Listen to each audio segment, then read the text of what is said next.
Welcome, traveler of time, to a place where history first drew breath. Before empires rose, before kingdoms crowned their rulers in gold, before writing etched memory into clay, there was Mesopotamia. Between the two rivers, the Tigris and the Euphrates, humanity's first great cities stirred. This series invites you into that forgotten dawn. Together, we will wander the streets of Uruk, feel the hush of early markets, and stand beside the first temples where people dared to speak with their gods. We will see not only the glory of invention writing walls, irrigation, but also the struggles, the hunger of failed harvests, the weight of floods, the endless labor carved into every brick. Civilization was not born in ease. It was born in sweat, in risk, and in wonder. Wow. As we journey scene by scene, imagine yourself there. The air heavy with river silt, the sound of donkeys braying at the city gates, the hum of prayers rising with the smoke of offerings. Life here is both strange and familiar. Mothers braiding children's hair, scribes scratching tablets in dim courtyards, farmers bending beneath the sun. These are not faceless figures of the past. They are people like us, building something greater than themselves. Before we begin, let me ask you, where are you listening from tonight? Share your corner of the world in the comments below, so this ancient story might connect our modern lives across oceans and continents, just as trade and tales once linked Mesopotamia to lands far away. Now, let the day break gently in Uruk, the first great city, as we step together into the world where civilization began. Part 1. Dawn in Uruk, the first great city. The sun rises slowly over the plains of Mesopotamia. Its first light touches the horizon where reeds bend and the river gleams, carrying with it the faint mist of morning. The city of Uruk awakens. From afar, it looks like a cluster of mud brick walls and towers, yet as you draw nearer, you see the signs of life in every corner. Smoke curls from clay hearths. Roosters crow from hidden courtyards. The rhythm of the day begins, as it has for centuries. Imagine yourself standing just outside the city gates. The walls of Uruk loom high, built of countless sun-baked bricks, each pressed by hand, each carrying the imprint of fingers that long ago shaped it from the mud of the Euphrates. These walls are not just barriers, they are symbols. They tell travelers, traders, and enemies alike that this is no simple village. This is a city, a place of permanence and pride. You step onto the road leading inside. The ground beneath your sandals is packed earth, worn smooth by years of footsteps. Around you, the sounds of the early morning multiply. Donkeys bray as merchants prepare to lead them into the markets. A potter rolls a heavy cart, its wooden wheels creaking. The voices of women drift in the air as they call to one another across flat rooftops, beginning the daily tasks of grinding grain, fetching water, and tending to children.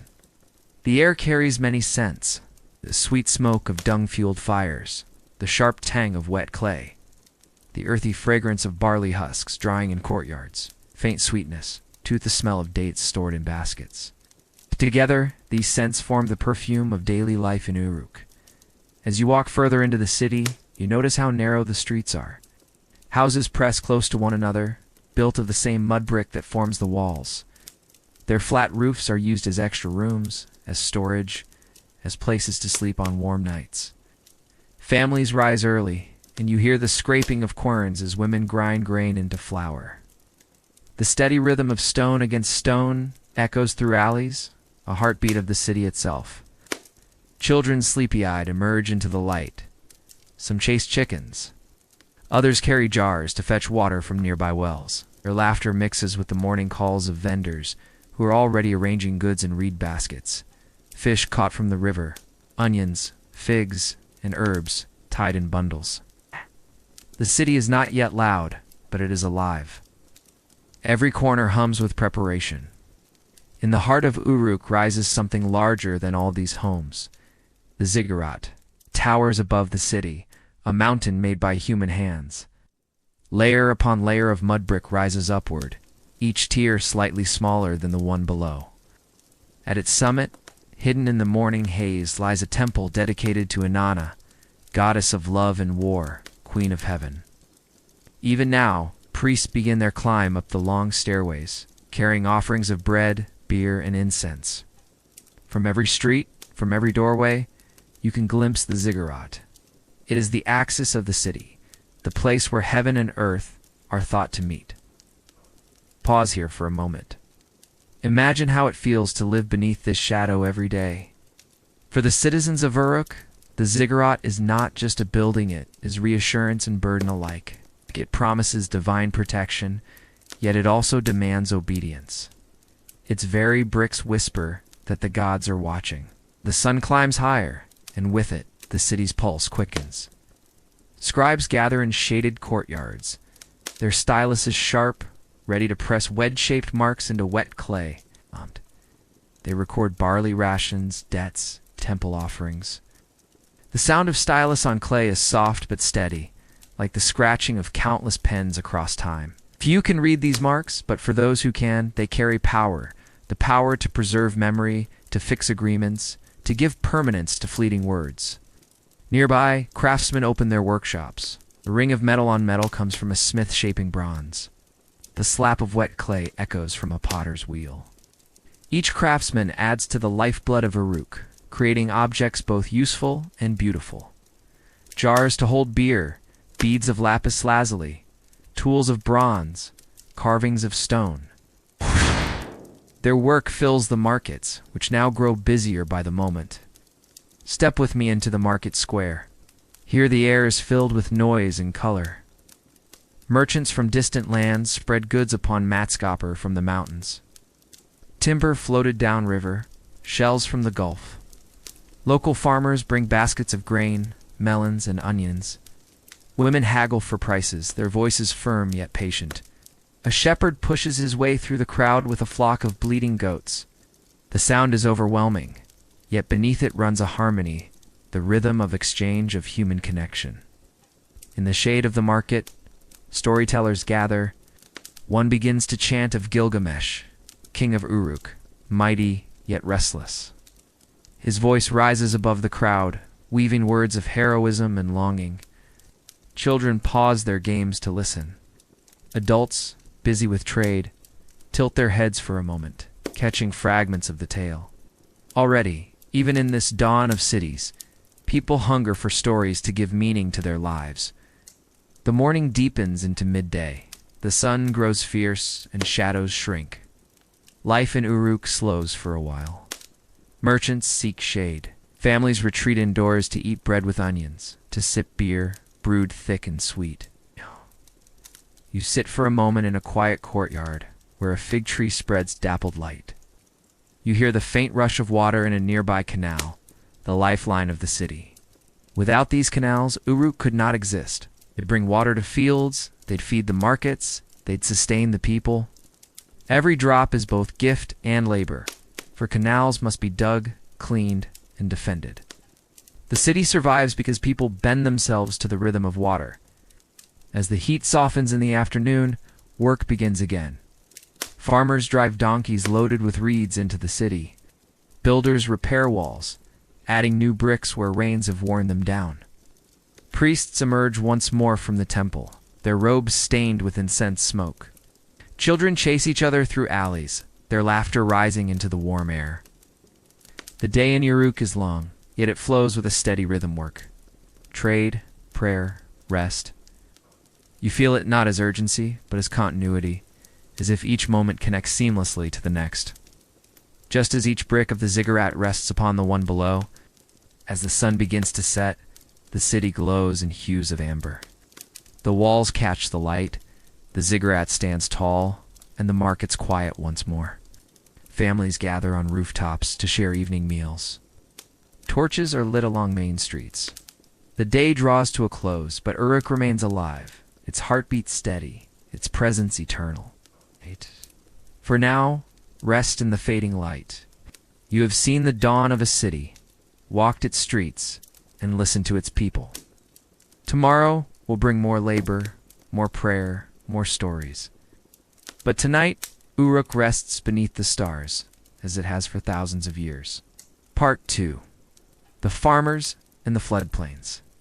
The city of Uruk may dazzle with its walls and temples, its bustling markets and chanting priests, but its very heart beats far beyond the gates. To understand how Uruk endures, you must leave the narrow streets and follow the dusty road that winds toward the floodplains of the Euphrates. Step outside the city walls with me now while the sun is still gentle in the early morning. Ahead stretches a landscape that is both harsh and generous. Flat, open fields reach toward the horizon, broken only by the glimmering lines of canals. The soil here, when fed by the river's waters, is rich, dark, fertile, alive. Yet without those waters, it becomes dry dust, easily cracked by the heat. Life here is a balance, a constant negotiation with the unpredictable moods of the rivers. You hear the distant calls of farmers beginning their day. Donkeys bray, oxen snort. Wooden plows creak as they are dragged from storage. Families move in clusters, carrying tools. Hoes carved of wood, baskets woven of reeds, ropes made stiff with use. These people may not live within Uruk's great walls, but their labor fills its markets, its storerooms, its temples. Without them, the city would starve. Imagine yourself standing among these farmers as they ready their fields.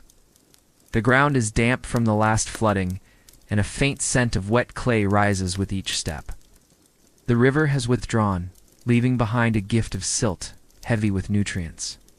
The farmers know this gift well, yet they also fear the river's hand. Floods may come too high, sweeping away houses, or too low, leaving the fields cracked and thirsty. Each season is a gamble, and every family must bend to the will of water. Look around. You see a line of men guiding oxen, their wooden plow blades cutting shallow furrows in the damp soil.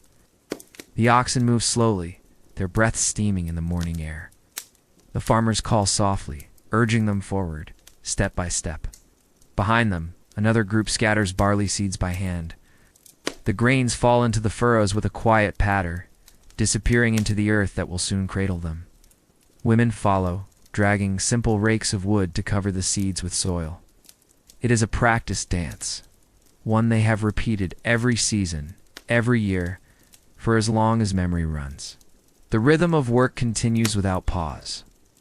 A boy carries water jars from a nearby canal, his small frame bent under the weight. A girl drives goats toward the reeds, where they will graze on the tough stalks. Older men walk the dikes, inspecting the canals, ensuring that water flows where it must. These canals are the arteries of the land, dug with bare hands and crude tools. They stretch across the floodplain in a patient grid. Water trickles through them, branching into smaller channels that lead to each plot. Without these canals, no crop would grow. With them, the floodplain blooms into green against the desert's pale dust. Pause here and listen. You hear the splash of water against the canal's edge, the low rumble of oxen, the soft scrape of tools against soil. Voices murmur, sometimes rising in song. It is not a song of celebration, but of rhythm, a chant, to keep time with the work, to make the endless repetition lighter. The words are simple, carried from one generation to the next. In their hum, you hear the continuity of survival. The sun rises higher, and the heat begins to press upon the fields. Sweat beads on foreheads, drips into the soil. Children shade their eyes with hands as they guide animals. The work is endless, yet no one complains. To be a farmer here is to understand necessity, to live in service of the city and the gods alike. Grain must be grown not only for families, but for the temple, whose storerooms fill with offerings. A portion of every harvest belongs not to the farmer, but to the divine. As midday approaches, the farmers pause to rest. They gather in the shade of palm trees, where baskets of bread and jars of beer await. The bread is coarse, dense with barley. The beer is thick, almost porridge-like, sipped through long straws of reed. Together they share these simple meals, speaking little. Words are not wasted here. Conserve their strength, knowing the sun will demand more labor before it sets. Look closer, and you notice small details. A farmer's hands cracked and rough, nails black with soil. A woman's hair tied back with a strip of cloth, her face lined by years of toil. A child's bare feet hardened against stones and thorns. These are the marks of a life lived close to the earth, where every survival is earned, not given. Beyond the fields, you see flocks of sheep and goats grazing under the watch of shepherds. Their bells jingle softly as they move. Shepherds carry staffs, scanning the horizon for wolves or thieves. Their wool, their milk, their hides all will find their way back into the city, into markets, into homes. The farmer and the shepherd depend on each other as the city depends on them both. The day lengthens. The sun hangs heavy in the sky. The farmers return to their fields, bending again to the earth. Hours pass in steady rhythm, measured by shadows lengthening across the plain. Slowly, the work winds down. The furrows are filled, the seeds buried, the animals return to their pens. Families gather their tools, their baskets, their weary children, and begin the walk home. As the light softens into evening, the land takes on a quiet beauty. The canals gleam in the fading sun, silver threads across the plain. Birds settle in the reeds, their calls sharp and brief. The air cools, and with it comes relief. Farmers step more lightly, speaking again, laughter faint but genuine. Another day's work has been done. Tomorrow will demand the same, and the day after still. Yet in this repetition lies survival. Return now to the edge of Uruk. Watch as the farmers pass through its gates, leading donkeys laden with reeds, jars of milk, baskets of onions. The city swallows their labor, consuming it as it always has. Yet in its walls, scribes will record the grain they bring. Priests will bless the offerings that feed the gods. Families will bake bread and brew beer, sustaining the hum of daily life. But remember, behind every loaf of bread, every jar of beer, lies the sweat of the floodplain.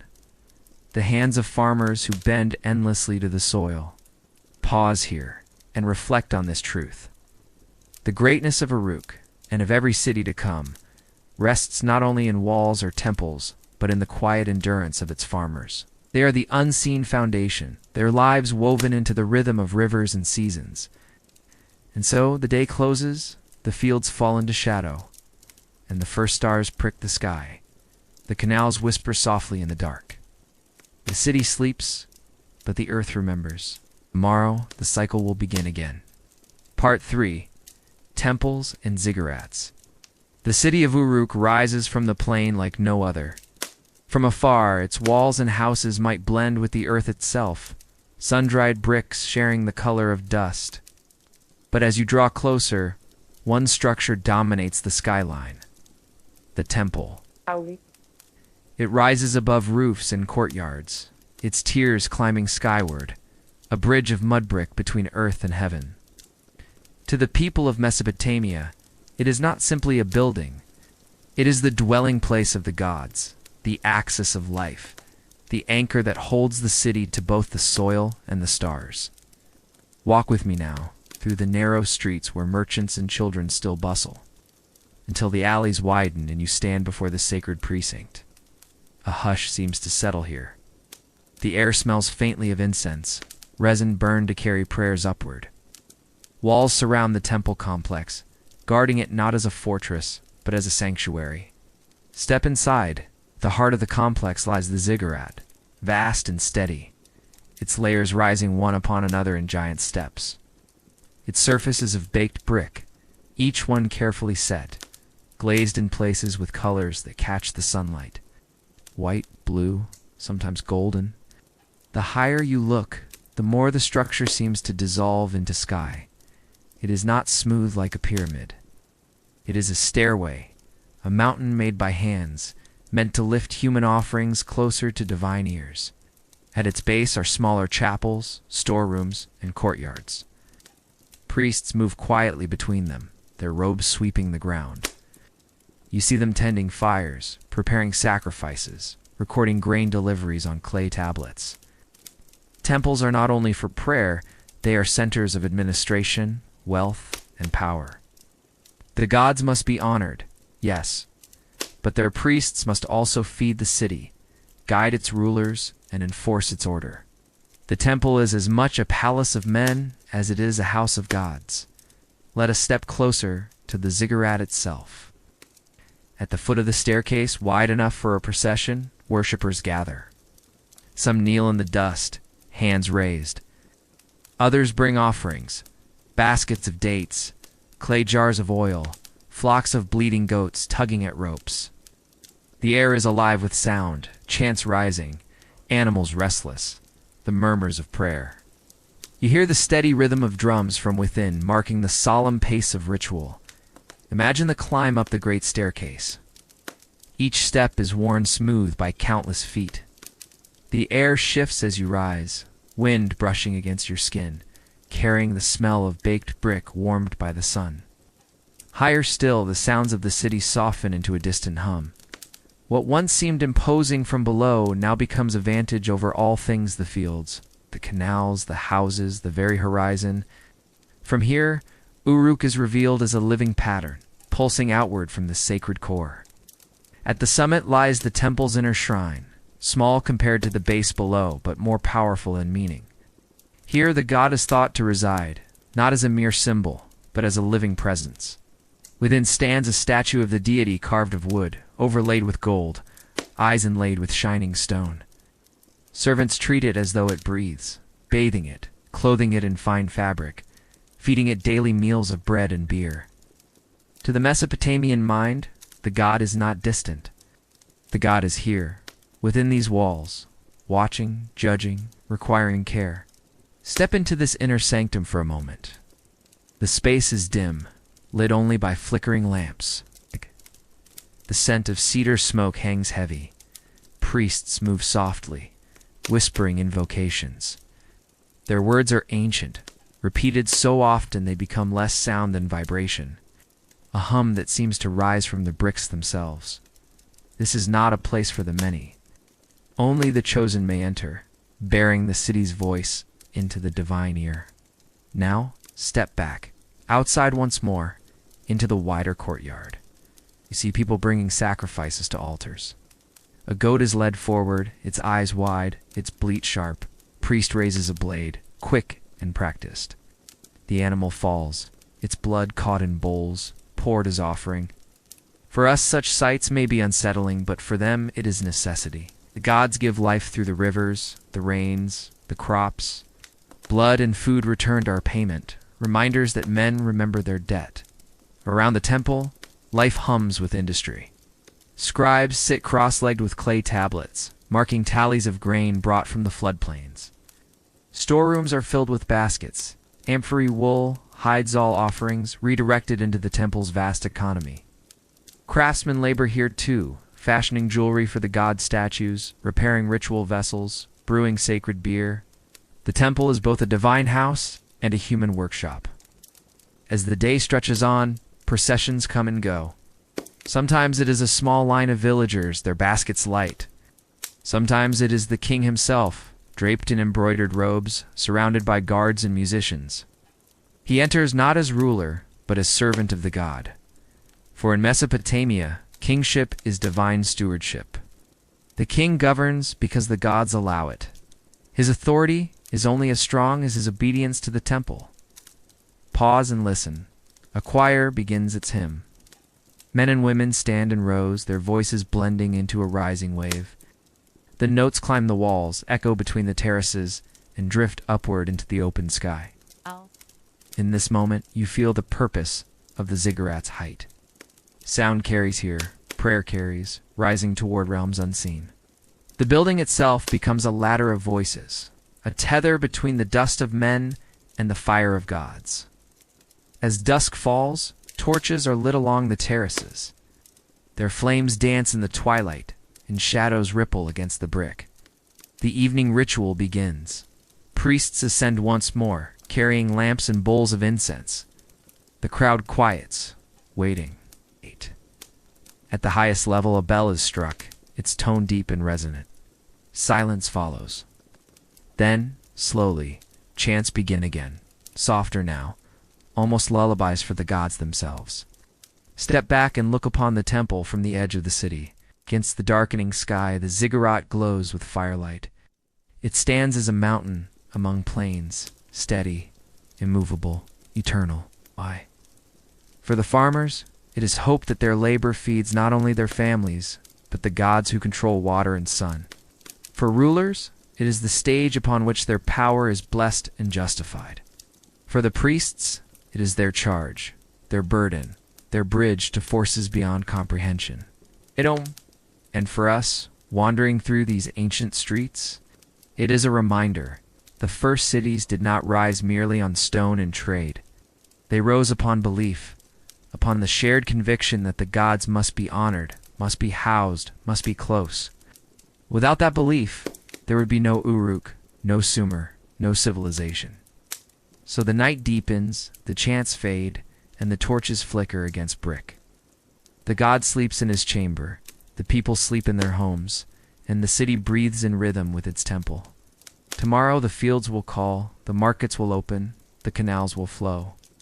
But always at the center, the ziggurat will stand, its steps reaching ever upward, holding earth and heaven together. Part 4. Kingship and Power. The temple stands at the heart of Uruk. But beside it rises another presence, one no less imposing. It is not made only of brick and altar, nor only of incense and hymn. It is woven into the laws that bind, the soldiers who guard, the scribes who record, and the ruler whose hand guides all. This presence is kingship. In Mesopotamia, kingship is never simply political. It is divine. The people believe their rulers do not invent power, but inherit it from the heavens.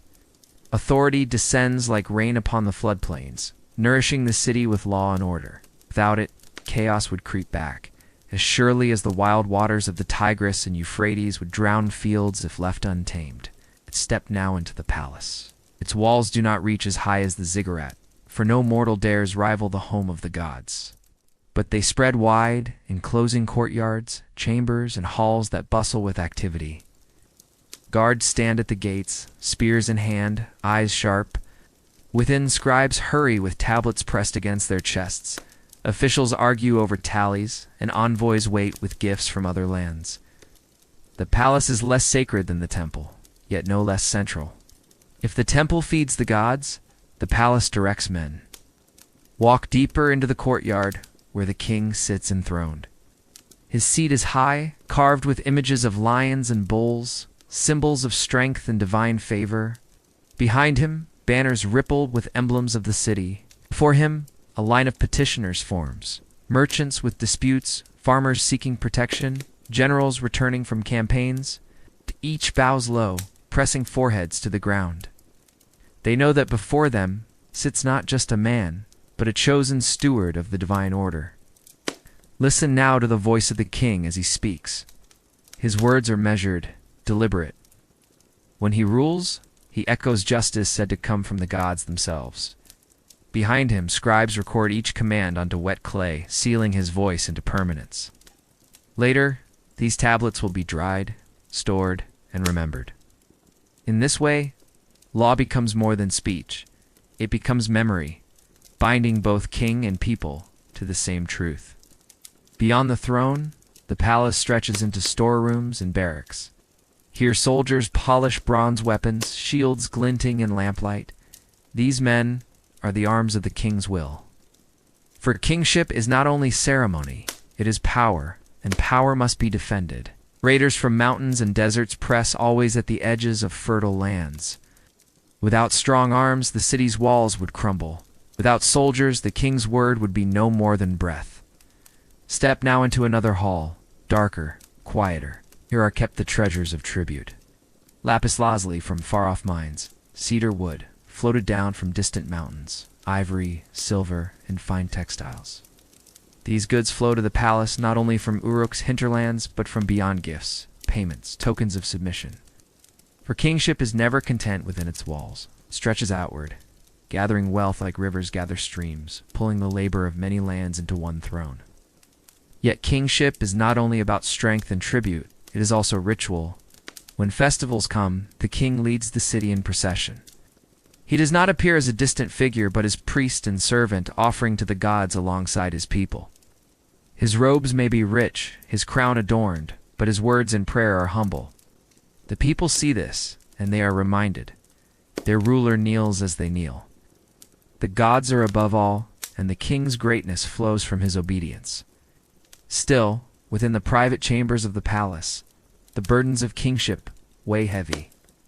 Imagine him by lamplight, face-lined, speaking softly to trusted advisors. The canals must be dredged, the granaries measured, the soldiers fed, the alliances kept. Famine, flood, rebellion each could undo years of order. To be king is to live in constant vigilance, to balance fear with authority, to walk always between generosity and severity. And there is another weight: memory. Mesopotamian kings are not content with ruling in the present. They crave to be remembered. This is why inscriptions are carved into bricks and stele, why victories are chiseled into stone reliefs, why stories of their reigns are sung by bards. The city may rise and fall, but a king's name, if preserved, lives on. And so, each ruler becomes both guardian of the now and builder of an eternal image. Step outside again, into the streets of Uruk. Here, ordinary people speak of the king with reverence, sometimes with fear. To them, he is distant, yet near, mortal, yet divine. They may never see him directly, but his presence is everywhere, in the soldiers patrolling the gates, the scribes collecting taxes, in the festivals where he leads the city in honor of the gods. Even the shape of the city itself bears his mark.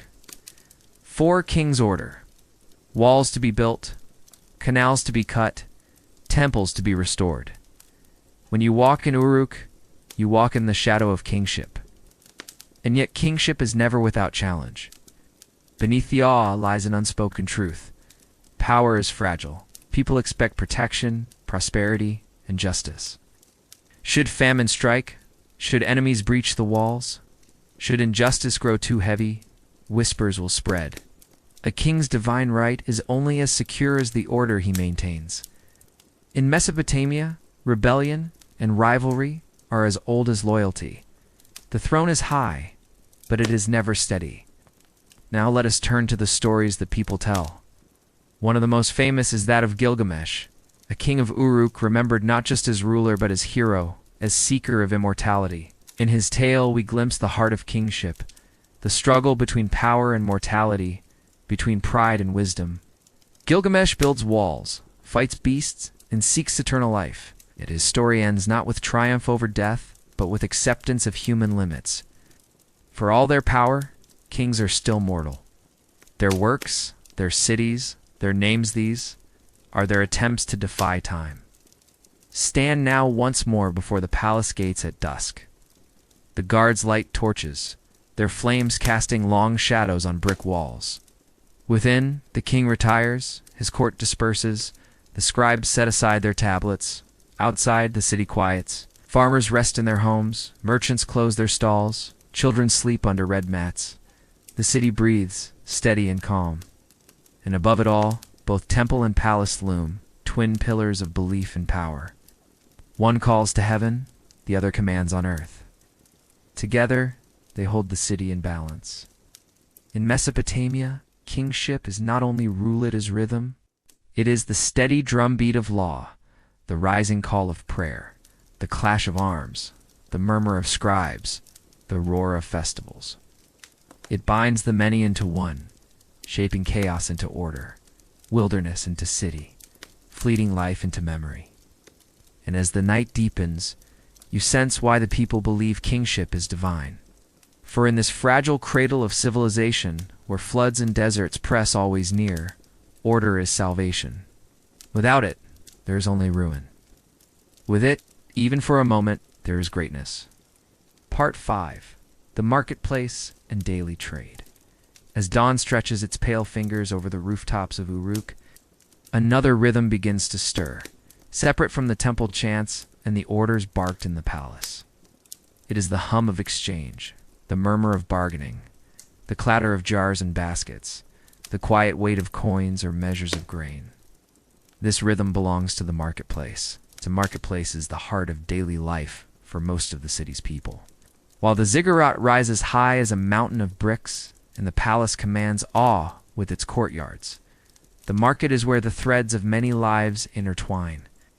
Here, rich and poor alike pass between stalls shaded by woven red mats, where smells of spices, bread, fish, and smoke mingle in the warm air. If the temple speaks to the gods and the palace speaks to authority, then the marketplace speaks to the people themselves. Imagine yourself stepping into this space as the first rays of light soften the clay walls. You hear the bray of donkeys, the creak of carts laden with produce from the floodplains, the splash of water poured from heavy jars. Women with reed baskets balanced on their hips call out greetings to neighbors. Children dart between stalls, laughing, clutching small coins or bits of bread. The air is thick with sound, movement, and the scent of life itself. At one stall, a farmer spreads out onions, garlic, lentils, and cucumbers freshly pulled from the irrigated soil. His hands are rough, nails dark from labor, yet his voice is steady as he calls out prices. A woman approaches, clutching a clay tablet marked with tally lines. They negotiate, the farmer weighing vegetables with a balanced scale. The woman pressing into his palm a token of copper or a handful of barley. The exchange is not rushed. It is deliberate, shaped by custom and rhythm. Trade here is more than transaction, it is ritual, woven into the fabric of the city. Move further in and you find another stall crowded with pots. Clay jars of every size gleam in the morning light, their smooth surfaces burnished with care. Some are simple, meant for storing water or grain. Others bear painted designs of animals and flowing lines. The potter's family has been at this craft for generations, their skill handed down like a prayer. A merchant inspects a jar, tapping it lightly to hear the clear sound of unbroken clay. Satisfied, he nods, and the potter's apprentice carries it away, his young arms straining under its weight. Near the center of the market, scribes sit on low stools, their reed pens ready. Not everyone can write, but many transactions demand record. Here, clay tablets pass from hand to hand, wet with fresh marks. A list of goods delivered, a tally of grain owed, a promise of payment to be made after harvest. These tablets will harden in the sun, their marks preserved as testimony. The marketplace is thus not only a place of voices, but also of memory. What is bought and sold becomes part of the city's archive, as enduring as the walls themselves. Now pause by a stall where copper tools gleam. Axes, chisels, and blades lie in careful rows, their edges sharp, their weight solid. A farmer examines a plow blade, imagining how it might cut through soil more swiftly. Another buyer chooses a small knife, the hilt wrapped in leather. These tools, born of fire and hammer, carry more than utility. They carry the promise of survival. Without them, the farmer cannot till. Without them, the builder cannot raise walls. And here, at another corner, stands a trader with goods from far beyond the rivers. His stall is different, filled with curiosities. Beads of lapis lazuli, their blue brighter than any local stone. Blocks of cedar wood, their scent sharp and clean, floated down from northern forests. Shells from distant seas carved into ornaments. The people gather in fascination. These goods carry not only beauty but mystery. They speak of lands beyond the horizon, of caravans trudging across deserts, of ships drifting along unknown coasts. In the marketplace, Uruk touches the wider world. Listen to the voices around you. Some are sharp, bargaining fiercely, each coin and measure debated. Others are softer, friends exchanging greetings, neighbors discussing harvests, mothers arranging marriages over baskets of figs. The market is not only commerce, it is conversation. News spreads here faster than anywhere. A whisper about taxes, a rumor of war, a story of omens in the skies all move through the crowd like wind through reeds. The marketplace is the city's ear, its tongue, its restless heart. Yet alongside the bustle lies struggle. Many come with little, hoping to sell enough to eat for the day. A shepherd with only a small flock of sheep may trade wool for bread, but his eyes show worry, will it be enough? A widow sells simple reed mats woven at night, her hands calloused, her body tired. She hopes for a fair price, but bargaining can be harsh, and generosity is rare when mouths are many and harvests uncertain. The marketplace holds abundance, but also scarcity. For some, it is survival balanced on a blade's edge. Notice, too, the order within the chaos. Guards patrol the market, ensuring disputes do not erupt into violence. Officials from the palace may pass through, collecting small taxes, their presence a reminder that even here, under the open sky, kingship extends its hand. Out. The gods, too, are invoked buyers and sellers, often swear by Inanna or Enlil to prove honesty, calling divine witness to their words. In this way, commerce is sanctified, woven into both earthly power and heavenly law. As midday heat builds, the smells shift. Bread fresh from clay ovens fills the air, flat loaves stacked high. Jars of beer, thick and sweet, are carried through the crowd, foaming at their lips. Roasting fish and skewered meat smoke on open fires, their aroma drawing workers from nearby streets. The marketplace feeds the body as much as it fuels the city's exchange. To sit on a low bench with bread in hand, to drink cool beer while listening to the hum around you, this is as much a part of life as prayer or labor. Imagine now the shadows lengthening as the sun falls westward. The crowd thins, the calls grow softer, the stalls begin to close. Goods are packed back into baskets and jars, unsold produce carried home, clay tablets stacked carefully by scribes. Donkeys bray once more as carts creak out of the square. Dust settles over the trampled ground. By evening, the market falls quiet, though echoes linger. Tomorrow it will stir again, as constant as the rivers, as essential as the air. Step back now and see the marketplace for what it truly is. Not merely a square of stalls, but the lifeblood of the first city. Without it, goods would scatter, news would fade, the people would drift apart. With it, Uruk pulses with unity, binding farmer to potter, shepherd to scribe, trader to king, the threads of civilization knot together. Here, daily survival and distant wonder meet. And so, as stars rise above the rooftops, realize the greatness of Mesopotamia is not found only in ziggurats or palaces, but in these crowded streets, these measured exchanges, these murmured bargains. The marketplace is the quiet miracle of civilization, where need becomes opportunity, where strangers become neighbors, where the city itself becomes more than stone, and Klate becomes a living whole. Part 6. Writing and scribes. When the market stalls are taken down, and the clamor of voices fades into evening, the marks of the day's trade do not vanish with the noise. They live on in clay. Somewhere in the quiet interior of a small chamber near the temple, a scribe smooths a fresh tablet of damp earth upon his lap. With a reed stylus, he presses tiny wedge-shaped impressions, one after another, leaving lines and clusters that, to the untrained eye, look like little more than scattered tracks in wet soil. Yet within these marks lies meaning. Numbers, names, tallies of sheep, jars of oil, measures of barley. The marketplace has memory, and it is here in the hands of the scribes. The invention of writing in Mesopotamia was not sudden, nor was it at first a tool of poetry or story. It was born of necessity, of order demanded by abundance and exchange. Farmers harvested grain, herders counted sheep, merchants carried goods across rivers and deserts. To keep track of all this, what was owed, what was delivered, what belonged to whom words alone were not enough. Memory falters, disputes arise, voices fade, clay endures. The city discovered that to inscribe was to preserve, to mark was to bind, to record was to give permanence to the fleeting. Imagine walking into a scribe's room. The space is simple.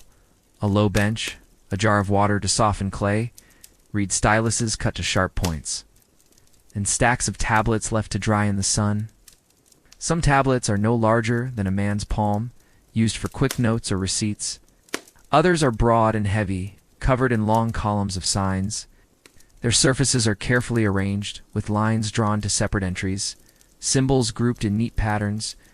A master scribe sits at the center, his hands moving with practiced grace, pressing each wedge with steady pressure. Around him apprentices watch, copying his movements, repeating symbols until they are fixed in muscle and mind. The script is cuneiform, a writing of wedges pressed into clay. Each mark is simple, yet their combinations produce complexity. At first they are numbers, tallies of goods. Over time they expand, names, places, verbs of action, even prayers and hymns. Writing, once a tool of trade, becomes the instrument of thought itself. In the early days, writing and the temple were bound together. Priests and scribes worked closely, for the temple managed vast stores of grain and livestock. Every offering to the gods, every ration to workers, every tribute from villages was carefully recorded. The gods demanded sacrifice, but the temple demanded accuracy. Thus the scribe became the guardian of divine and earthly order alike. To miscount was not merely an error. It was a failure before both king and God. Picture a scribe inscribing a list of sheep delivered for sacrifice. Each number carefully pressed, each animal accounted for. Tomorrow, when the priest leads the flock up the ziggurat steps, the tablet will be proof of their offering. Should any dispute arise, a villager claims he delivered more. Or if a priest forgets the tally, the clay speaks, its voice unchanging. Writing brings certainty in a world of uncertainty. But writing also shapes time itself. Without it, memory stretches only as far as living voices. With it, events can be recalled years later, agreements honored long after those who made them are gone. A king's decree, once pressed into clay, cannot be denied. A debt, once inscribed, binds generations. The city becomes something more than its present. It becomes a chain across time, linking past, present, and future. Now think of the scribes themselves. They are not farmers, nor builders, nor merchants. They are a distinct class set apart by their skill. To read and write is no simple matter. It requires years of training, the memorization of hundreds of signs, the discipline to sit and repeat until the hand obeys the mind. Apprentices begin young, often children of scribes or temple officials. They learn first the simplest marks, then longer lists, then whole texts. Their hands ache, their shoulders stiffen, their eyes blur under the repetition. But mastery brings privilege. Scribe is respected, often exempt from heavy labor, his knowledge valued by king and priest alike. Among scribes, too, there are levels. Some serve as humble record keepers, tallying barley or fish. Others rise higher, composing hymns, myths, and royal inscriptions. The greatest become voices of the gods and the kings, crafting words meant to endure forever. Their styluses do not merely record, they create. Consider the power of that creation. When a king orders his victories inscribed on clay or carved into stone, it is the scribe who chooses the words, who shapes the story. Armies may conquer, but scribes decide how those conquests will be remembered. In their hands, kings become mighty, cities become eternal, and gods themselves are praised in words that future generations will echo. Writing thus becomes a form of power as great as the sword or the plow. Now return to the marketplace of Uruk. The day's exchanges have been tallied, the debts inscribed. A merchant rests knowing his account is secure. A farmer trusts that his delivery has been noted. Yet beyond these practical uses, something else begins to stir. Writing, once bound to numbers, begins to reach for more. Scribes start to record not only what is traded, but what is believed, what is feared, what is hoped. Hymns to Inanna are pressed into clay, prayers to Enlil, myths of creation, stories of kings long gone. A script that once counted sheep now recounts the birth of the world. Pause and imagine a young apprentice copying one of these texts. His reed stylus moves slowly, carefully, pressing wedges into soft clay.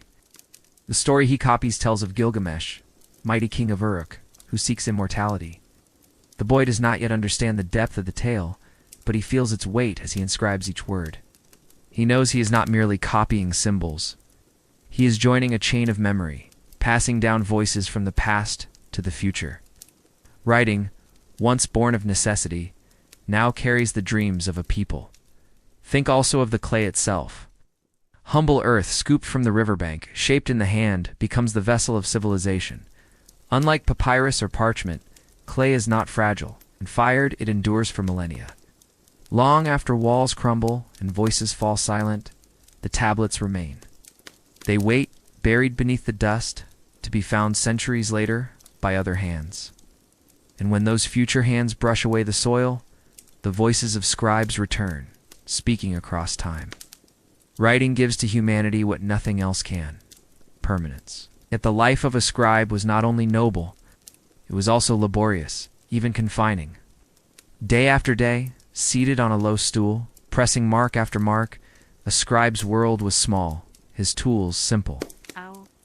Many were tied to temple or palace, their skills used for administration rather than imagination. A scribe could not always choose what to write. He served the needs of others. His knowledge was his freedom, but also his chain. Still in the quiet of the scriptorium, as clay dried in the sun and styluses lay at rest, one imagines scribes looking at their work with pride. They knew that while farmers fed the city and builders raised its walls, their own labor preserved its soul. Without them, memory would dissolve and order collapse. With them, the city spoke not only to itself, but to the future. As the stars rise above Uruk, a scribe finishes his day's work. He sets the last tablet on a shelf, its wet surface glistening. Tomorrow it will harden in the sun, its marks fixed forever.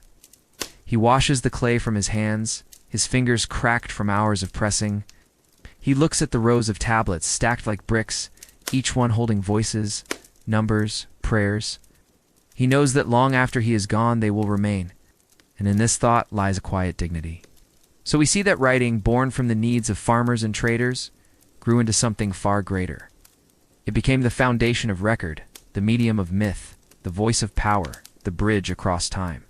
The scribes of Mesopotamia, with their humble reeds and clay, gave to humanity a gift more enduring than any monument, the ability to speak to the future.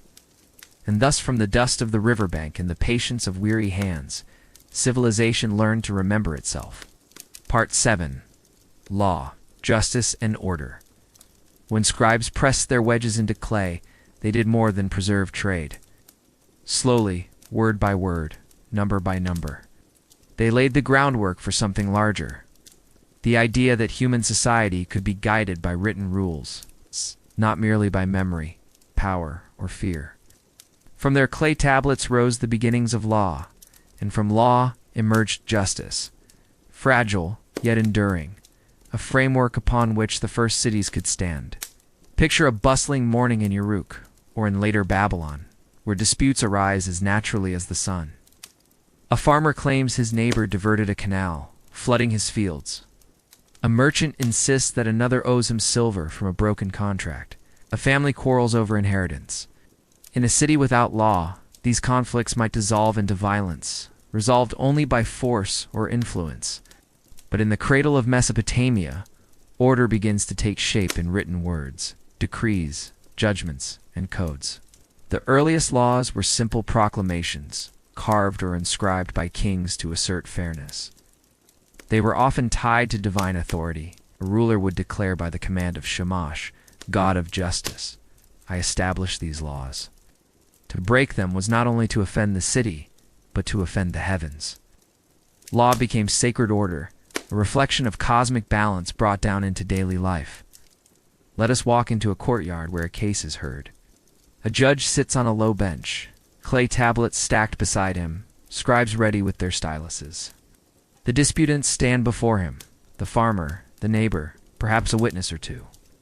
Voices rise, each insisting on truth. The judge listens, then calls upon the tablet of law. What do the words say about water rights, about damage to crops, about the responsibilities of neighbors? Slowly, carefully, he renders his decision, guided not by whim, but by rules inscribed in clay. The scribe records the verdict, sealing it into permanence. The dispute ends, not in bloodshed, but in words. Among the many codes of Mesopotamia, the most famous is that of Hammurabi, king of Babylon, around 1750 BCE. His steely, towering block of basalt, carved with cuneiform, declares nearly 300 laws. Gah! To approach this monument is to see, at its top, the king standing before Shamash, the sun god of justice. Beneath, row upon row of rules, about theft and assault, about contracts and wages, about marriage and slavery, about false accusation and careless negligence. Some of these laws feel harsh to our eyes. The principle of an eye for an eye, tooth for a tooth runs through them, demanding symmetry between harm and punishment. Others feel surprisingly practical, even humane. A builder whose house collapses is held accountable. A merchant cheated in silver is repaid. Wife neglected without cause retains her rights. Justice, though not equal in our modern sense, sought to maintain balance in a society of hierarchy and dependence. Think of the ordinary people who lived beneath these laws. For them, justice was not abstract. It was immediate, shaping the rhythms of their days. If a loan was made, it was secured by written contract. If land was divided, the measurement was recorded and guaranteed. If a worker was injured, his recompense was dictated by law. In such a world, one could live with a measure of security, knowing that disputes would be settled not only by might, but by rules binding upon all. Yet law was never neutral. It reflected the values and power of those who created it. Kings proclaimed themselves protectors of the weak, but they also enshrined their own authority. Punishments often differed by class. A noble might pay a fine for harming a commoner, but a commoner might suffer a harsher penalty for the same offense. Women had rights, but they were often framed within their roles as daughters, wives or widows, tethered to the structures of family and household. Slaves to appear in the codes, their humanity acknowledged, but their status reinforced. Still, there is a profound step forward here. Law, once unwritten custom, became fixed, visible, lasting. It could be consulted, debated, and appealed to. The act of inscribing rules gave people, whether a humble farmer or a noble official, a shared language of justice. Even if imperfect, it offered a sense of order in the face of life's unpredictability. Now picture the clay tablets themselves. Some contain lists of judgments, written not for the disputants alone, but for the city's memory. They record who stood before the judges, what was said, what was decided. These tablets form archives, shelves upon shelves of cases that speak of human life in all its complexity. From thefts and assaults to marriages and debts, each tablet whispers of ordinary people navigating the rules of their world. In them we see not kings or gods, but the struggles of neighbors, the voices of families, the hopes of merchants. The presence of law also reshaped the role of the king.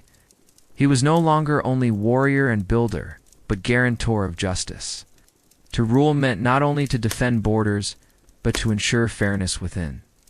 Kings declared themselves shepherds of their people, chosen by the gods to establish righteousness. In their inscriptions, they speak of protecting widows and orphans, of preventing the strong from oppressing the weak. Whether or not these ideals were perfectly fulfilled, they reveal the aspiration of law, to create harmony where chaos might reign. Think of the temple ziggurat rising above the city. At its summit, priests offer sacrifices to the gods, seeking cosmic order. Below, in the courts and streets, scribes and judges apply earthly order. The two are not separate, but joined. Law is a mirror of heaven, justice an echo of divine balance. To live in a Mesopotamian city was to live within this woven fabric, where the will of gods and the words of kings met in the daily disputes of men and women. There were, of course, flaws. Bribery could sway judges, scribes could be influenced, powerful families could bend rules to their favor. Justice, like clay, was malleable in the hands of those who shaped it. Yet the very idea of inscribed law created a standard by which corruption could be judged, a measure against which fairness could be tested. As evening falls on the city, imagine once more the judge in his courtyard. The disputants have gone, the case is settled, the tablet inscribed. The judge washes his hands. The scribe sets aside his stylus.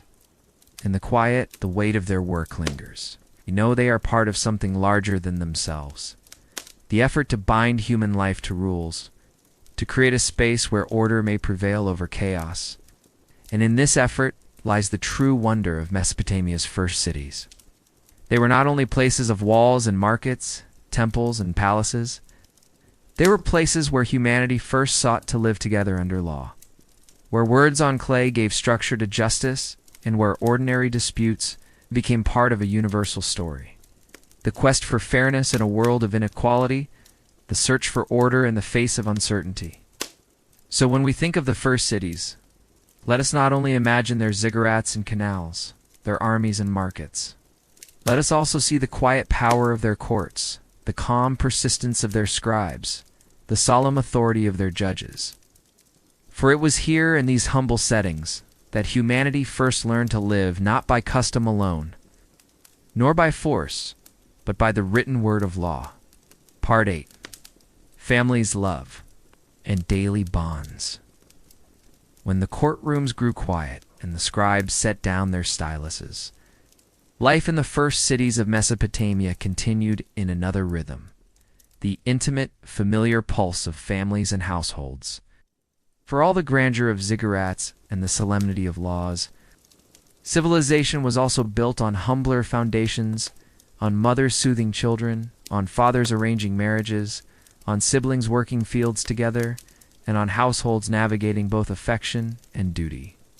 To understand Mesopotamian life is to step into these courtyards and kitchens, to listen to the laughter and quarrels that filled the spaces between clay walls.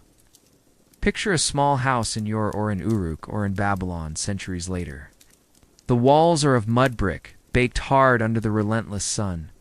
A wooden door opens onto a narrow lane where donkeys bray and neighbors call to one another.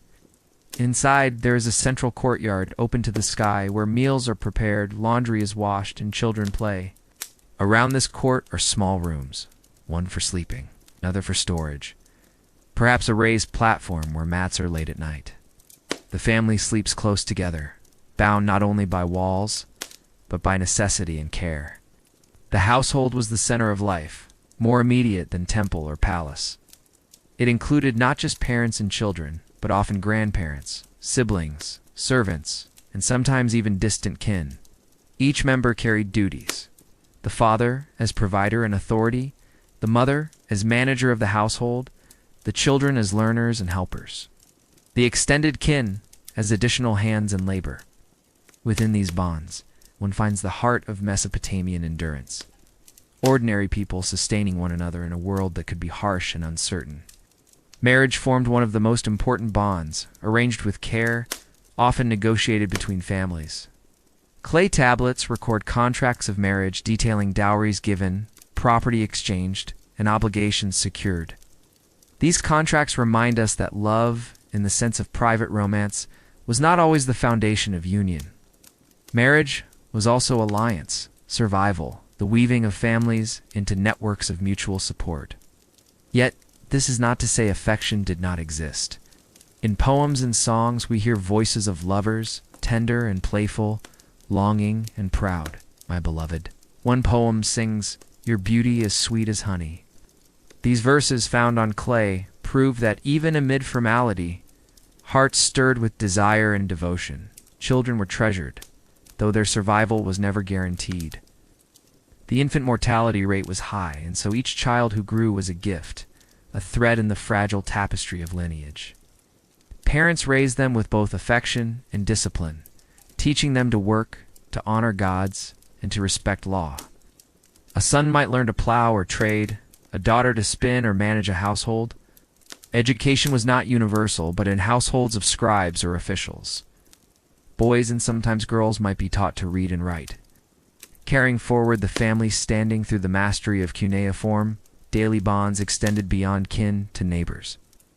Families lived close together, their lives entwined in narrow lanes where privacy was limited. Women fetched water from the same wells, traded gossip, and shared tools. Children formed small bands of playmates, running through alleys or swimming in canals.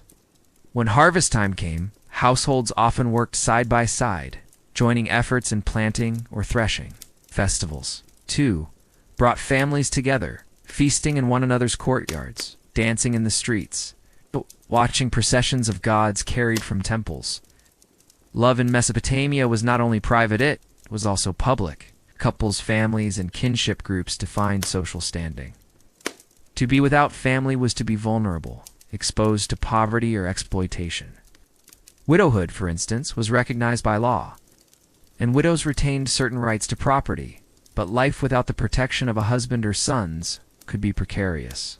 Adoption sometimes bridged these gaps, creating bonds where blood ties were absent. Tablets record adoptions not only of children, but occasionally of adults, to secure inheritance or care in old age. In these acts, we see the adaptability of family life, its ability to reshape itself in the face of hardship. Let us imagine a wedding day. The courtyard is swept clean. Mats laid out. Food prepared. Relatives gather. Gifts are exchanged. Contracts are witnessed. A bride adorned with jewelry of lapis lazuli or carnelian steps into her new household.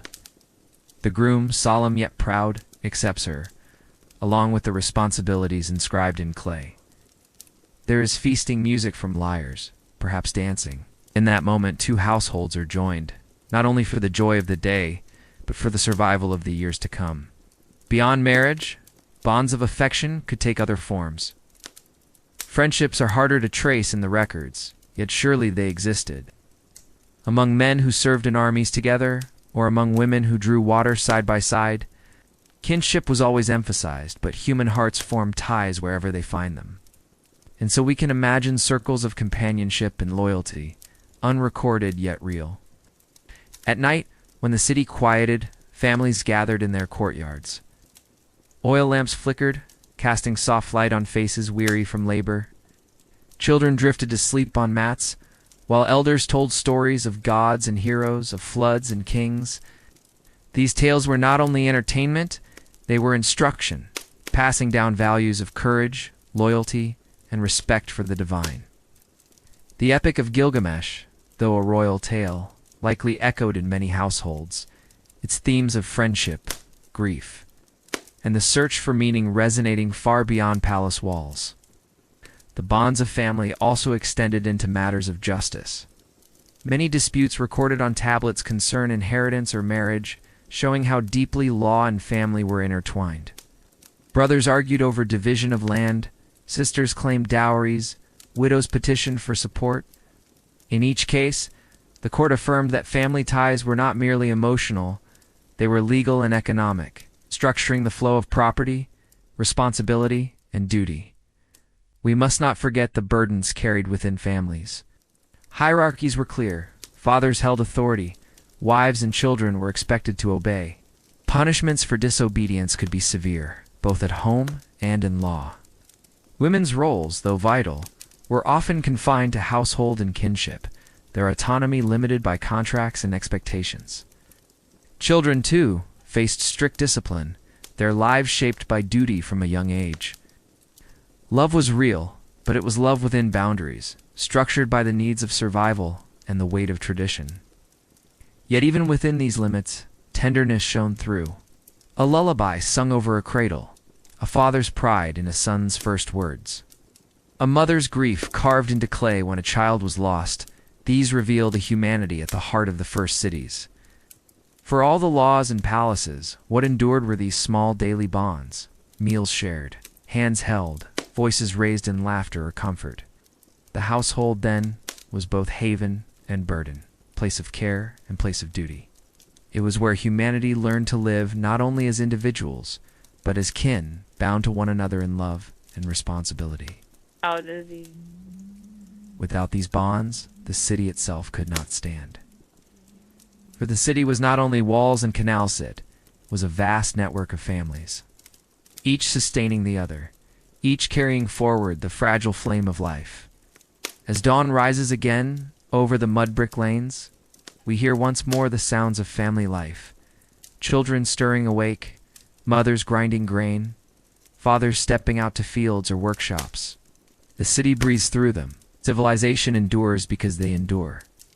And though thousands of years divide us, the bonds they forged of love, of duty, of care still echo in our own lives today.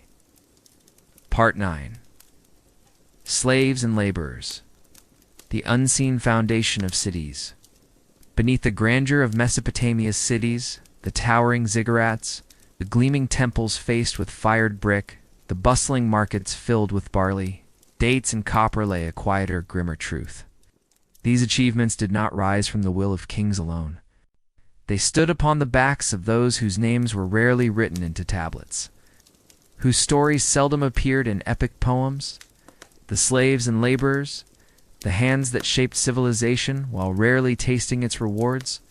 Slavery in Mesopotamia did not always take the form we imagine from later societies. Some were prisoners of war, dragged from distant lands after battles and sold into bondage within Uruk, Ur, or Babylon.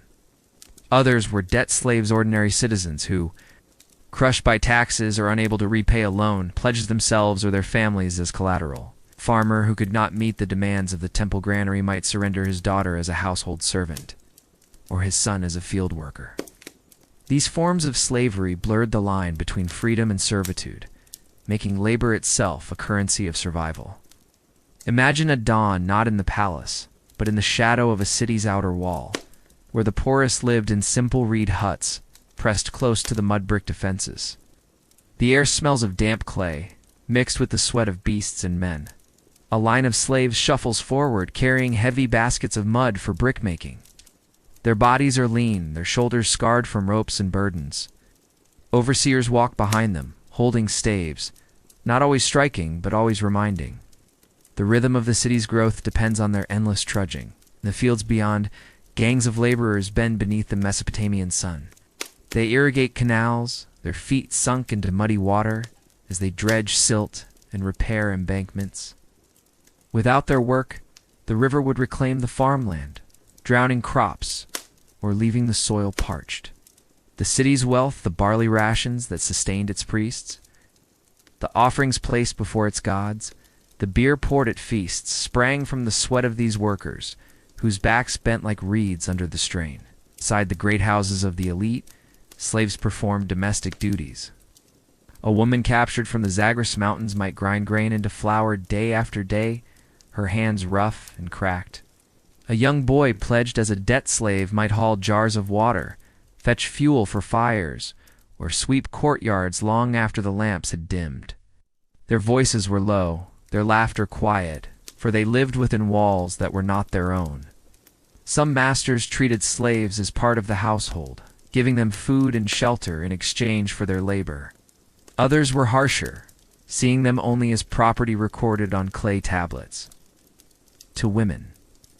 1 boy, 3 oxen, the same as livestock. Yet even in hardship, resilience stirred. Archaeologists have found little marks on pots, scratched symbols left by unknown hands. Were they idle doodles by a potter's apprentice, or small rebellions, secret names etched into clay so they might not be forgotten? In the grooves of those lines we glimpse the humanity of those who labored in silence. For common free laborers, life was scarcely easier. Though not enslaved, they lived under constant obligation to temple and state. Each season, labor demanded their time. Weeks spent digging canals, hauling bricks, or working on city fortifications instead of tending their own fields. Failure to appear could bring punishment, even enslavement. A man might labor for months on the king's wall and return home to find his own plot neglected, his children hungry. Survival was a delicate balance between serving the city and caring for one's kin. Still, among laborers and slaves, bonds of fellowship often formed. A work gang might share a jar of barley beer at dusk, passing it between them as the light faded over the river. In whispered songs and shared burdens, they found solace. For though the city's monuments seemed eternal, it was the simple rhythm of breath and step, hands passing bricks, of backs bent in unison, that truly sustained them. Slaves could sometimes earn or be granted freedom. Debt might be repaid, or a kind master might release a loyal servant. Clay tablets record such manumissions. So-and-so is released from service, may no one lay claim upon him. Freedom, when it came, was fragile. A poor harvest, a single misfortune, could plunge a family back into servitude. Yet even the possibility of release must have been a spark in the darkness. The unseen foundation of Mesopotamian cities was not only physical, but moral, the very idea of kingship that. A ruler's glory shone in the height of temples, and the breadth of canals depended upon invisible hands. Without them, no king's name would endure, no god's shrine would rise above the plain. Yet the workers themselves, the slaves whose breath was the mortar of empires, rarely received mention. Their lives were woven into anonymity, swallowed by the clay they shaped and the stone they set. And yet as we walk through the ruins today, their presence lingers. The chipped surfaces of bricks still bear the imprints of fingers that pressed wet clay into shape. The wear on ancient stairs shows the countless steps of tired feet ascending with baskets of grain. Every stone in a collapsed wall carries within it the memory of laborers, who toiled beneath the Mesopotamian sun. Though their names are lost, their labor is immortalized in the very bones of the cities they built. As night fell in those ancient cities, slaves and laborers lay down on reed mats, their bodies weary, their dreams perhaps reaching beyond walls they might never leave. Stars shimmered above the ziggurats, the same stars that priests read for omens, the same stars kings claimed as their destiny, but for the unseen foundation of Mesopotamia, the workers who gave their strength. In silence, the stars offered something different, a reminder that though the city might forget them, the sky bore witness to every burden carried, every calloused hand, every sigh released into the night. Part 10. Banquets and beer, food, drink, and ritual feasting. If the slaves and laborers formed the unseen foundation of Mesopotamia's cities, the banquets of its rulers and priests were the most visible expression of that power. Where one group bent under the weight of bricks and barley sacks, another reclined beneath canopies. Golden cups in hand, surrounded by music, perfume, and offerings piled high. Between these extremes, the entire rhythm of Mesopotamian life unfolded. For it was in the act of eating and drinking together that the people of the first cities expressed both survival and splendor. At the heart of it all was beer. To us, beer is a drink of leisure, but in Mesopotamia, it was the drink of life. Bread and beer were two halves of the same whole, both made from barley, the grain that grew abundantly in the alluvial plains. Beer was not a luxury, it was a staple, consumed by rich and poor alike. Thick and porridge-like, drunk through long reed straws to filter out the husks, it nourished and hydrated in equal measure. Even laborers received daily beer rations as payment, their strength fueled by the same brew that priests sipped in temple rituals. It was the shared thread binding slave, worker, merchant, and king. Imagine the scene. A clay cup of beer, dark and slightly sour, passed from hand to hand in a reed-thatched courtyard at dusk. Laborers gather, their bodies weary from hauling mud and grain. But they still hum softly, taking turns dipping their straws into a communal jar. The same barley fields that bent them beneath the sun now restore them in the quiet of evening. It was nourishment, yes, but also fellowship. In beer, hardship was softened, and voices could rise together. But in the palaces, beer became something else entirely. Here it was poured into golden vessels, cooled in clay jars, perfumed with herbs or dates, and drunk in abundance beneath walls painted with hunting scenes. Banquets were political theater as much as meals. King who held a feast displayed not only wealth but power, for to feed hundreds or even thousands proved that the fields, the canals, and the people all bent to his will. Guests reclining on woven carpets would eat roasted lamb and beef. Baked breads brushed with oil, honeyed dates, cheeses curdled in goatskins, and fish caught from the Tigris. Dancers swayed, musicians plucked lyres and struck drums, while servants darted between guests with platters and jugs.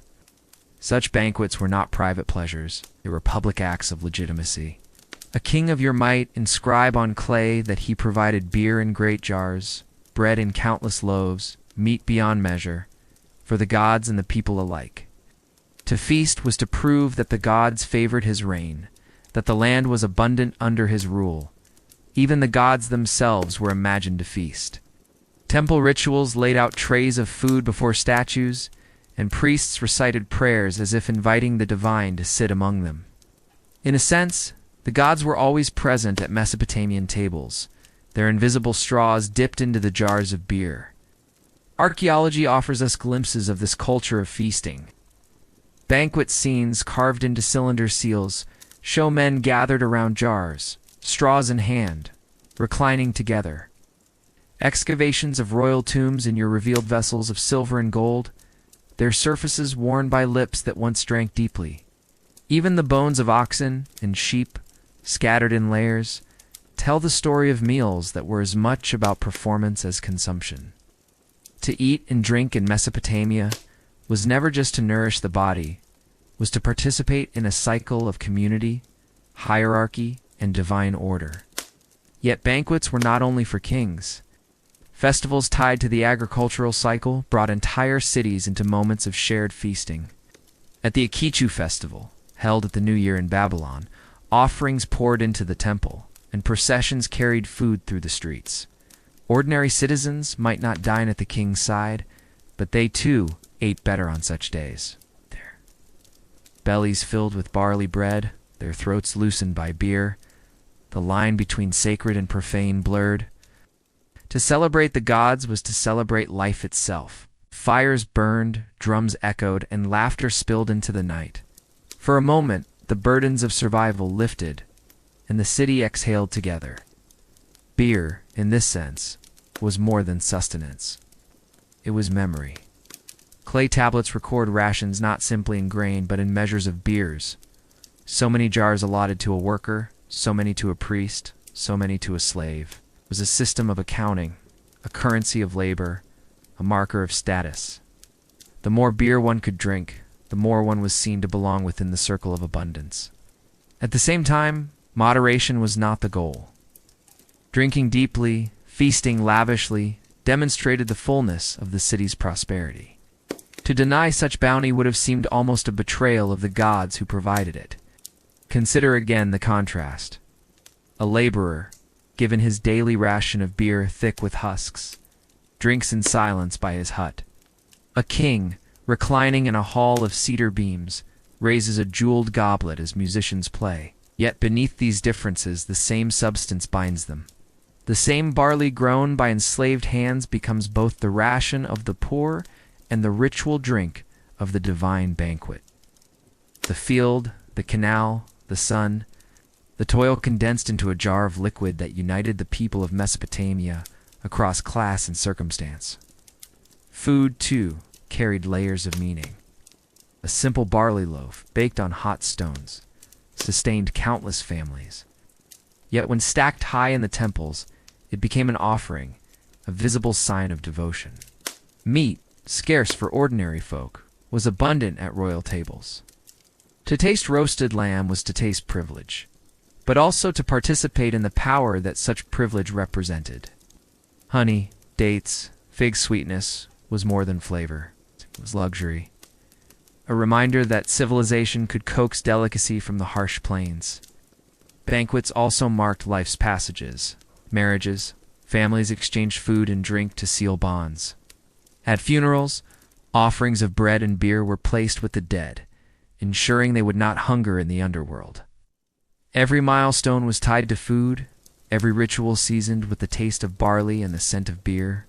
The first cities may have built walls and temples, but their heart beat around shared meals. As night deepened in Mesopotamian cities, the echoes of feasting lingered. In the palace, the music slowed, the last cups of beer emptied, and torches flickered low. In the outer courtyards, workers finished their simpler meals and lay down beneath the stars. The difference between them was vast, yet both drifted into the same darkness, the same sky arching overhead. Food had sustained their bodies. Beer had softened their weariness. Ritual had reminded them of their place in the grand design. And tomorrow, once again, barley would be sown, bread baked, and jars filled. The cycle never ended. The unseen foundation of labor fed the theater of power. The theater of power reinforced the order of the gods. Well, and in between, in the passing of jars, in the breaking of bread, life in the first cities found its rhythm. Mesopotamia was a world of banquets and beer, of hunger and abundance, of ritual and survival all bound together in the simple, profound act of sharing food and drink. Part 11. Myths of Creation and Kingship. In the fertile valleys of Mesopotamia, where rivers carved life into the dust, myths were not simply entertainment. They were the framework of existence, the scaffolding upon which kings justified power and people found meaning in toil. To live in the first cities was to live under stories as vast as the heavens and as heavy as the bricks of ziggurats. These myths did more than explain beginnings. They established authority, sanctified order, and bound the fragile human world to the whims of gods who seemed both near and terrifyingly distant. The most famous of these myths, the Enuma Elish, the Babylonian creation epic, began not with humans, but with the restless waters. The fresh water and Tiamat, the salt sea, mingled and birthed the first generation of gods. But creation was not harmonious. Younger gods stirred chaos with their noise and ambition, driving Apsu to plot their destruction. Tiamat, enraged and monstrous, rose to avenge him, unleashing armies of demons and chaos creatures. Into this cosmic struggle stepped Marduk, a storm god who promised victory in exchange for supreme authority. Armed with winds and weapons, he trapped Tiamat in a net, split her body like a fish, and fashioned the world from her remains. From one half he stretched the heavens. From the other he laid out the earth. He ordered rivers, fixed constellations, and created time. Then, in a stroke of brutal necessity, he fashioned humans not from divine essence, but from the blood of a rebel god Kingu, whom he executed. Humanity was born as servants, tasked with carrying the burdens the gods no longer wished to bear. This tale was not recited merely for ritual, it was the backbone of rule. Marduk's triumph paralleled the king's role on earth. He too was the organizer of chaos, the bringer of order, the one who upheld cosmic justice against the lurking forces of disorder. In temples during the New Year festival, priests would reenact this creation epic, reminding the city that without divine sanction, walls would crumble, rivers would flood, and enemies would swarm. Kingship was never only political, it was cosmic. The myth of kingship went beyond Marduk.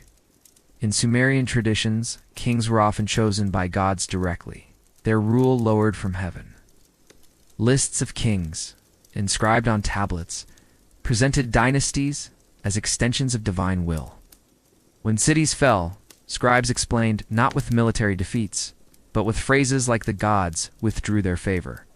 Kings built temples not simply as symbols of piety, but as political insurance acts meant to secure ongoing divine approval. The city of Yor, for example, proclaimed itself chosen by the moon god Nana. Babylon declared itself the earthly throne of Marduk, Assur. And later Nineveh claimed the universal mission of Assyria's patron god. Through myth, geography became theology. Everyday people absorbed these cosmic stories in ways both subtle and profound. Farmers who turned soil saw themselves reenacting Marduk's ordering of the world, pulling form from chaos. Craftsmen who molded clay perhaps remembered how gods shaped humanity from mud and divine blood. Even servants could see meaning in their toil, just as humanity was made to carry the work of the gods. So too, their labors maintained the balance of the city.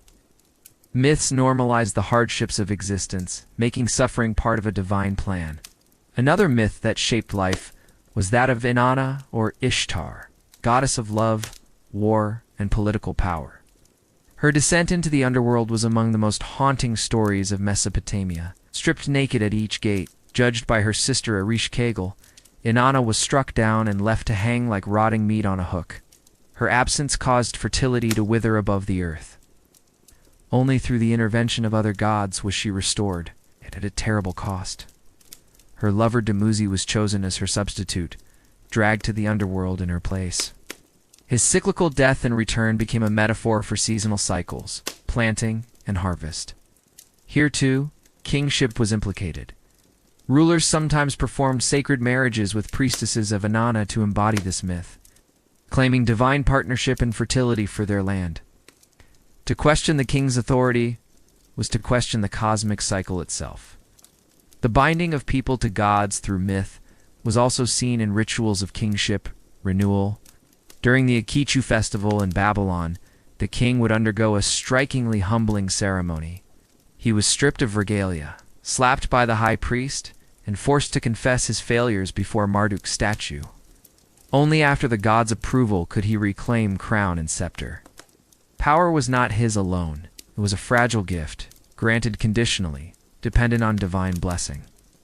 The mythic narrative was reenacted in flesh and ritual, ensuring that both ruler and ruled remembered who ultimately commanded the cosmos. Yet myths were not monolithic. In one telling, humanity was created as slaves. In another, they were molded from clay mixed with the blood of a sacrificed god, making them kind of lowly kin to the divine. In the Atrahasis epic, humans multiplied so successfully that their noise disturbed the gods, who sent plagues and a flood to reduce them. Only Atrahasis, a Protanoa, survived through divine warning. This story framed human existence as precarious, perpetually at the mercy of divine mood. Life was fragile not only because of earthly famine or war, but because the gods themselves might grow weary of their own creation. For kings and elites, these myths provided justification and continuity. For the ordinary citizen, they offered explanation and perhaps resignation. A flood was not random, it was the gods' cleansing excess. A dynasty's fall was not failure, it was cosmic judgment. In these stories, even chaos had meaning. At the same time, myth could inspire resilience. The figure of Gilgamesh, the semi-divine king of Uruk, embodied the tension between mortality and immortality. His epic journey facing monsters, seeking eternal life, ultimately returning to his city to admire its walls, taught that while humans could not escape death, they could achieve lasting legacy through building, justice, and memory. The walls of Uruk became a metaphor for civilization itself, fragile yet enduring, human yet touched by the divine. This lesson echoed through Mesopotamian society, where survival was often a collective civic achievement, more than an individual triumph. The role of myth in binding people to gods was perhaps most visible in architecture. Ziggurats, rising like artificial mountains, were not places of congregation but cosmic bridges. At their summit, priests believed the gods descended to meet humanity. These towering structures symbolized the very axis of the world, connecting heaven and earth. Their bricks were materialized myth, turning the chaos-slaying work of gods into baked clay and sweat. To look upon a ziggurat was to see Marduk's order made real, a daily reminder of divine power and human obligation. Even punishment and law carried mythic echoes. Hammurabi's famous code depicted the king receiving authority from Shamash, the sun god of justice. Law was not a human invention. It was revelation, descended from heaven. To disobey the king's decrees was to defy cosmic order itself. Justice thus carried a sacred dimension, simultaneously legitimizing the ruler and sanctifying the bureaucracy of daily life. In this way, myths created a web of meaning stretching from the heavens down to the street-level dust of the cities. Kingship, agriculture, law, family all drew their legitimacy from these stories. The people of Mesopotamia did not separate religion from politics or myth from governance. To them, every harvest and every crown rested on the same foundation: divine favor, earned or lost through ritual, obedience, and the unpredictable moods of gods. And yet, as with all civilizations, cracks eventually appeared. When empires faltered, conquered peoples sometimes mocked or reinterpreted the myths of their oppressors. Later cultures borrowed Mesopotamian stories but altered their meanings. The flood tale, for example, traveled into Hebrew scriptures, where the emphasis shifted from divine caprice to divine justice. Gilgamesh's restless search for immortality found echoes in Greek heroes. Marduk's cosmic battle with Tiamat resonated with other traditions that placed order against chaos. The myths outlived the cities, reshaped and retold, long after the bricks of ziggurats crumbled. But in their original home, these stories were not relics, they were daily reality. They were sung in rituals, carved into tablets, acted out in festivals, and whispered in households. They reminded the farmer why he bent his back, the king why he feared the gods, and the child why floods came without warning. They gave structure to existence, binding the fragile experiment of the first cities to a divine narrative vast enough to encompass both famine and feast, conquest and collapse. In the myths of creation and kingship, Mesopotamians found both their burden and their comfort. Humanity might be born from blood and mud, condemned to labor, yet in serving the gods, they became part of something eternal. Kings might wield power, yet they too trembled before divine judgment. In this tension lay the enduring lesson of Mesopotamian myth, that order is precious, fragile, and always resting upon stories larger than any single human life. Part 12. Reflections beneath the eternal sky. Imagine yourself walking slowly along the edge of a riverbank at dusk. The waters of the Euphrates, moving with their ancient rhythm, neither hurried nor still. The sky above you stretches wide, painted in soft shades of amber and violet. A breeze carries the faint scent of clay and red, just as it might have 5,000 years ago. The first cities of Mesopotamia have long since faded, mud brick walls dissolved back into the earth, yet their presence lingers in memory. This is where humanity began to build something larger than tribes or villages, where lives were woven together into the fabric of what we call civilization. Tonight, as you listen, you are not only drifting toward rest, but also toward those distant people, whose struggles and wonders still echo faintly beneath the eternal sky. Think back to the laborers and slaves who bent their backs in the fields, carrying water from canals, lifting baskets of earth to build walls that would outlast them. Their names are gone, yet their work is not forgotten. It lives on in the very idea of city life. The quiet endurance of ordinary people whose hands raised monuments and whose sweat sustained the palaces. Their struggles remind us that the greatness of a civilization rests on unseen foundations. Countless lives who rarely appear in the carved inscriptions. You can almost hear the rhythm of their days. The scrape of a hoe against the soil, the laughter of children running between irrigation ditches, the murmurs of women grinding grain on stone. City was not only walls and temples, but this pulse of daily work, repeated endlessly until it shaped the destiny of generations. Now imagine the feasts in palaces or temples, where beer foamed in clay jars and roasted lamb was served on broad platters. Priests chanted hymns, kings raised cups to the gods, and music filled the halls. These banquets were not merely indulgence, they were rituals of community, moments when people remembered the bonds that tied them together. The taste of beer, thick and cloudy, carried the flavor of the soil and the toil of those who harvested barley. Each sip connected rulers and workers alike to the land, 2 cycles of seed and harvest, and to the gods believed to watch over it all. To sit at such a feast was to taste not only food, but also the memory of survival. And above all were the myths. Stories whispered by firelight, carved into stone, written in the wedge-shaped script of cuneiform. Tales of creation, of gods shaping the world out of chaos, of floods that swept away all but a chosen few of kings whose power was granted by divine favor. These myths gave meaning to lives that were short and uncertain. They explained why floods came, why crops failed, why wars erupted. They reminded people that the city was not only bricks and canals, but also part of a cosmic order, protected or punished by higher powers. Even now, if you listen closely, you might hear the rhythm of those stories. Enki guiding waters into canals, Inanna descending into the underworld, Gilgamesh seeking immortality and finding instead the weight of human mortality. As you sit in this quiet moment, try to picture the contrasts of Mesopotamian life. The grandeur of ziggurats rising against the horizon, terrace-like mountains built by human hands, and the fragile huts of reed and clay where families sheltered. The stern faces of kings carved into stone, and the fleeting footprints of children pressed into wet riverbanks, soon washed away. The endless cycle of work and ritual, of fear and hope, of mortality and memory. It was a world of extremes, yet all bound together by the shared struggle to live and to find meaning. The stars above Mesopotamia would have looked much like the stars you see now. Farmers, priests, and soldiers alike tilted their heads to the heavens, searching for signs. They traced constellations that still bear names echoing through time. They believed the sky was a canvas of divine will, each star a marker of fate.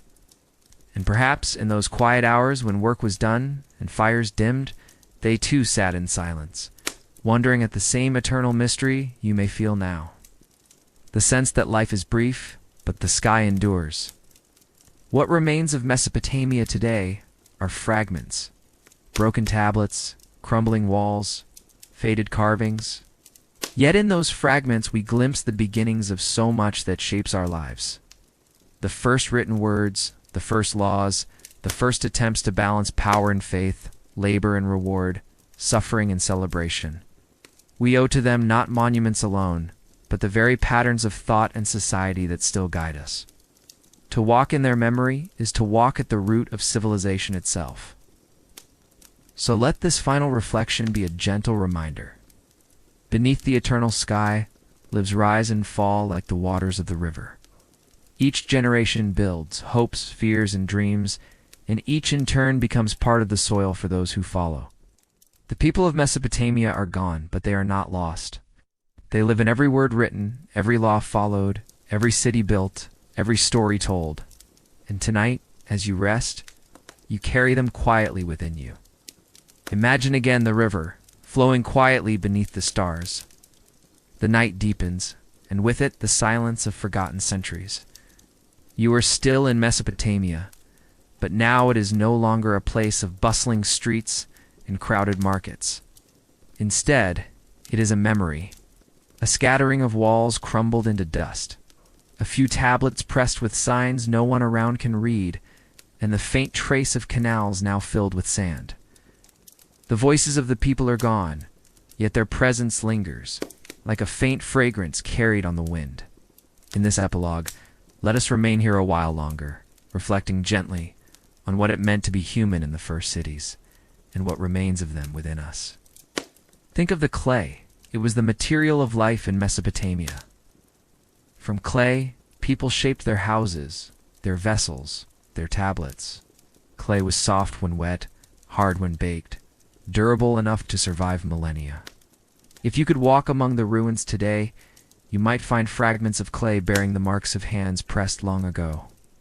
Someone kneaded that earth, someone scratched symbols into it, someone left it to dry in the sun. And though their name is lost, their touch remains.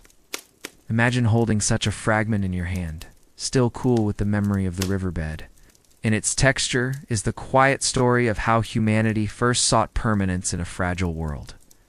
Now think of time itself, the people of Mesopotamia. Time was both circular and linear.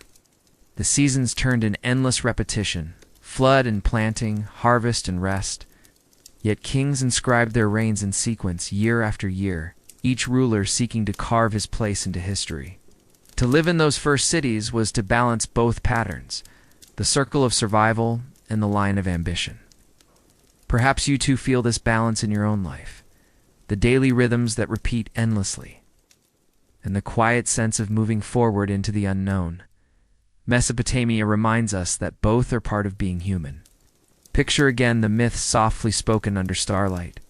They were not only stories of gods and heroes, they were also gentle ways of explaining the mysteries that science could not yet answer. Why does the river rise? Why does a child fall ill? Why do some kings flourish and others fail? Each answer lay in the will of unseen powers, in the tales woven into poems and prayers. Myths bound people to one another and to their city. They gave comfort and continuity, something stable amid the uncertainty of floods and famine. Even now, though our explanations may differ, we still lean on stories to give shape to our days. Imagine the fields beyond the city walls. At dawn, the mist rises over barley stalks and farmers walk barefoot on the damp earth. They guide the flow of water through narrow channels, murmuring to themselves as they work. The same farmers might later enter the city, bringing sacks of grain to the marketplace. Without them, there would have been no banquets, no palaces, no temples. Their work was humble, but it was also the lifeblood of civilization. In this way, Mesopotamia teaches us that greatness is never only in kings or generals, but in countless hands that carry water, grind grain, and tend animals. As you listen, let your thoughts drift to the ziggurat rising at the heart of the city. Its steps climb upward, terrace upon terrace, toward the sky. Once priests stood there, offering incense and prayers. Once the smoke rose to mingle with the clouds. Today the ziggurat is mostly gone, its bricks worn down by wind and time, yet the idea remains. The desire to bridge earth and heaven, to make the human presence felt in the divine realm. Perhaps this longing is universal, as old as humanity itself, to reach beyond, to leave something that touches the eternal. Think too of the ordinary sounds that filled these streets, the creak of wooden carts, the bleating of goats, the chatter of merchants calling out their wares. Imagine how, as night approached, the sounds would soften, replaced by the crackle of fires and the hush of voices winding down. The city rested, as you now prepare to rest. In this rhythm, day and night, work and rest, noise and silence, we find another echo of our own lives. Mesopotamia may be distant in time, but its pulse is not so different from yours. The fall of these cities came slowly. Rivers shifted course, trade routes changed, empires rose and fell. What had once seemed eternal proved fragile. Yet this too is part of the lesson. Nothing built by human hands lasts forever, but everything leaves traces. A song remembered, a technique copied, a word carried forward. Mesopotamia lives on, not in intact walls, but in the memory of invention. Writing, laws, measures, myths. Every time you write a word, every time you read a story, you touch their legacy. Close your eyes and imagine drifting above those ruins now. From high above, the streets blur into patterns, the ziggurat into a mound, the canals into faint lines in the earth. The land seems quiet, almost empty, and if you listen closely, perhaps you can still hear the murmur of thousands of lives layered into the soil. Their footsteps remain, their laughter, their fears, their prayers. You are not apart from them. You are part of the same long story. And so, beneath the eternal sky, Mesopotamia fades into memory. But memory itself is a kind of presence. The first cities remind us that all lives, even the smallest, even the forgotten, contribute to the shape of the world. They remind us that human striving, though fragile, leaves echoes that last beyond a lifetime. And they remind us that the quiet beauty of ordinary survival is as important as the splendor of kings. As you rest now, let the river carry you. Let the stars above guide you. Let the whispers of clay tablets and reed huts settle into your dreams.